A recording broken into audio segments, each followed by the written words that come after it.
Praise the lord. దేవుని నామానికి మహిమ కలుగును గాక. ఈరోజు దేవుని వాగ్దానము, నా మాట అగ్ని వంటిది కాదా, బండను బద్దలు చేయు సుత్తె వంటిది కాదా. ఇర్మియా గ్రంథము 23వ అధ్యాయం 29వ వచనము. ఈ ఉదయకాల సమయంలో మనతోనే దేవుడు మాట్లాడుతున్నాడు. ఆయన మాట అనగా వాక్యం మనలను ఆదరిస్తుంది.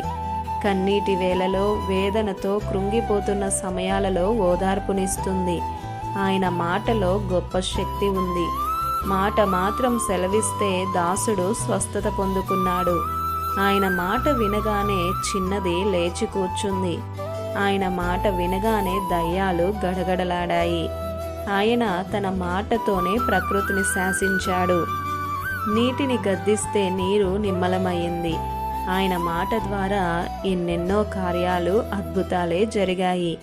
ఒక్కటి గమనించు, నీవే స్థితిలో ఉన్నా, అది రోగమైనా, బలహీనతైనా, హీనదశ అయినా, కృంగుదల అయినా, మరేదైనా నిన్ను విడిపించేది, లేవనెత్తేది, బాగు చేసేది, బలపరిచేది, ప్రోత్సహించేది, నడిపించేది దేవుని వాక్యం ఒక్కటే.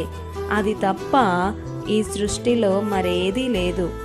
ఎందరో కఠినాత్ములు ఈరోజు మారు మనస్సు నొంది దేవుని పనిలో ముందుకు వెళ్తున్నారు అంటే అది వారి గొప్పతనమో, వారి బలగమో కాదు, దేవుని వాక్యం విని.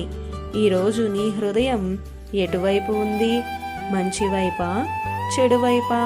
చెడు అలవాట్లు చిన్నవైనా పెద్దవైనా చెదవలే నీ ఆధ్యాత్మిక జీవితాన్ని పతనం చేస్తాయి. దేవుని వాక్యాన్ని వినడం, పాటించడం, హృదయంలో ఉంచుకోవడం వలన చెడు అలవాట్లపై విజయాన్ని పొందుకుంటాం.